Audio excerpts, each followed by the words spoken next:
नमस्कार, मैं हूं आपके साथ मोहम्मद कमर आलम वर्ल्ड वेस्ट मीडिया। आज हमारी मौजूदगी है दिल्ली के लाल किला पर। 2024 का चुनाव 25 मई के दिल्ली में होने वाली है। इस सियासी गर्म भी तेज हो चुकी है। किसकी सरकार इस बार बदलाव या फिर दोबारा मौका मिलेगा? क्या लगता है 2024 में क्या लगता है 2024 में किसकी सरकार?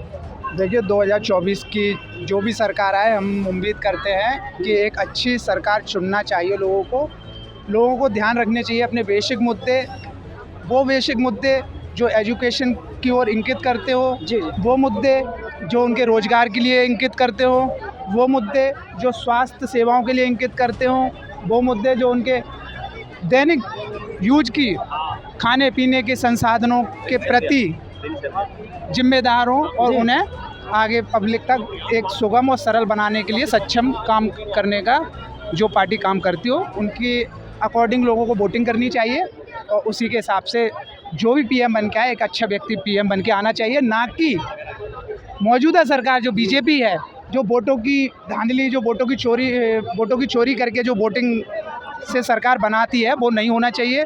सबसे पहले तो ईवीएम मशीन का भी विरोध करना चाहिए लोगों को, क्योंकि क्या लग रहा है 2024 के चुनाव का क्या मुद्दा रहेगा इस बार? देखिए, देश के अंदर मुद्दा तो आपको पता ही है।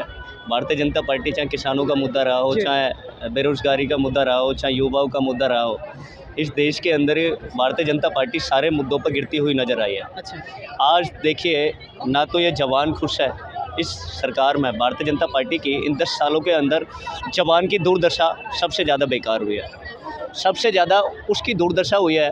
और देखिए, उस अन्नदाता देश के अंदर अनाज को उगाकर, देश के अंदर मट्टी खोदकर और अनाज पैदा करता है और देशवासियों की भूख को मिटाने का काम करता है, उस अन्नदाता को आज भारतीय जनता पार्टी इस देश के अंदर आतंकवादी करार दे रही है।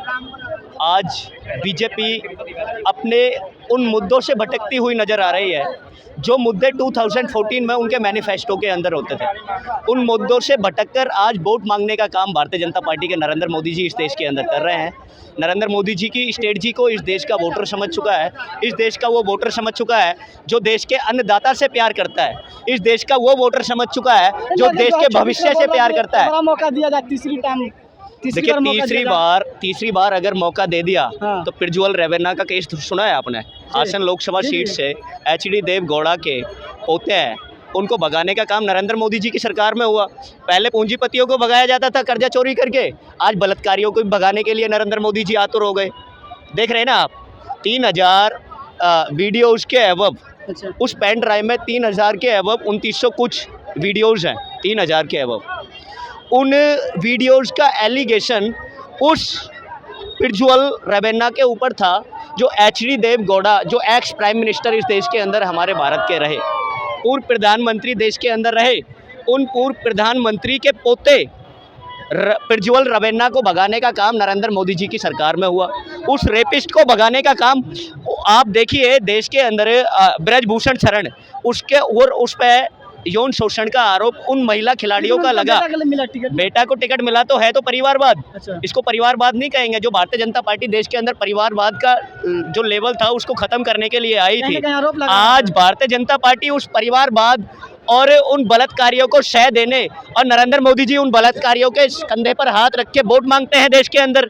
ये देश के अंदर नहीं चलेगा। जनता जान चुकी है देश के अंदर नरेंद्र मोदी जी जो चल रहे हैं चाल, ये जनता पहले ही जान चुकी थी। देश के अंदर चाहे CRPF के जवानों का मुद्दा रहा हो,